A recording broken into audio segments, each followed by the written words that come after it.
বিজেপির রাজ্য সভাপতি পদে শ্রমিক ভট্টাচার্য সম্বর্ধনা অনুষ্ঠানে ডাক পেলেন না বিজেপির প্রাক্তন রাজ্য সভাপতি দিলীপ ঘোষ।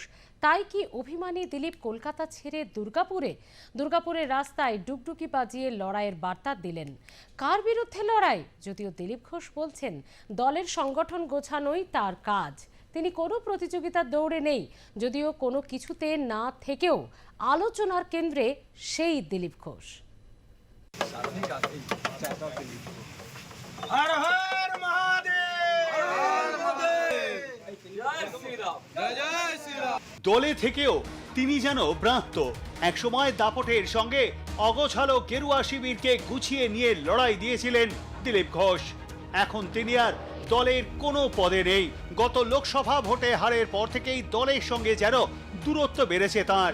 দলের কোনো অনুষ্ঠানেই তাকে আর দেখা যায় না। সে প্রধানমন্ত্রী নরেন্দ্র মোদীর রাজ্য সফরই হোক কিংবা অমিত শাহর বৈঠক। বিজেপি যখন দলের নতুন রাজ্য সভাপতির আনুষ্ঠানিক নাম ঘোষণায় ব্যস্ত, তখন দিলীপ ঘোষ কলকাতা থেকে দূরে দুর্গাপুরে।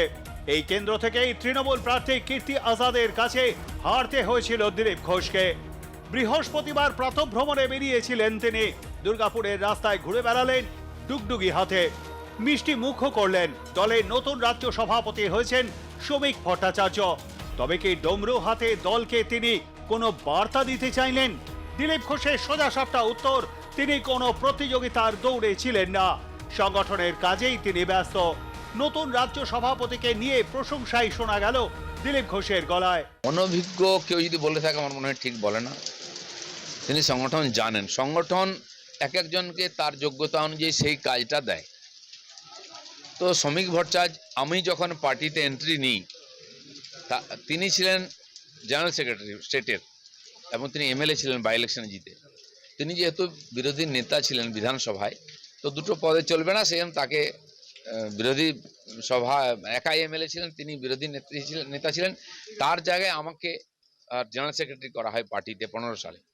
তো তখন থেকে তিনি এই ধরনের দায়িত্ব পান। হ্যাঁ, তো প্রেসিডেন্ট হননি উনি, তার মধ্যে সংগঠনের কাজ করেন নাকি? কিন্তু তিনি একজন ভালো বক্তা, একজন ভালো ডিবেট করতে পারেন, পড়াশোনা করার অভ্যাস আছে, তথ্য যুক্তি দিয়ে করতে পারেন। আমরা তাকে সেভাবে দেখেছি, পার্টি মনে করছি এতে বেশি লাভ হবে। তিনি আমাদের পার্টির স্পোকসম্যান বহুদিন ধরে, ভালোভাবে পার্টির বক্তব্যকে রাখতে পারেন বিষয়কে। তো পার্টি মনে করছে এর দ্বারা এই কাজটা ভালো হবে, তাই সেই কাজ দিয়েছে। তার মনে অন্য কাজ পারে না নাকি? আমি তো কোনোদিন রাজনীতি করেছিলাম না। এবার প্রশ্ন, কেন তার হাতে ডুগডুগি?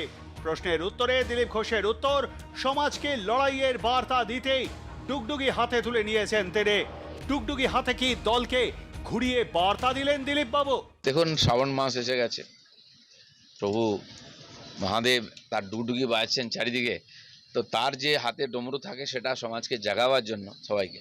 তো আমরাও সবাইকে বর্তমান পরিস্থিতির জন্য জাগরণ করছি, সবাইকে জাগাচ্ছি যে আসুন লড়াই করুন।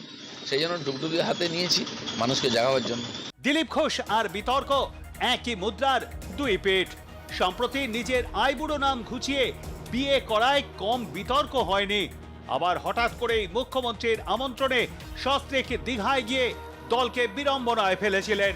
26-এর বিধানসভা ভোটে কি পদবিহীন দিলীপ ঘোষ দলের হয়েই রাস্তায় থাকবেন, নাকি পথের বাঁকে অন্য কোনো সমীকরণ তৈরি হচ্ছে? দুর্গাপুর থেকে বিকাশ সেনের রিপোর্ট, আর প্লাস নিউজ।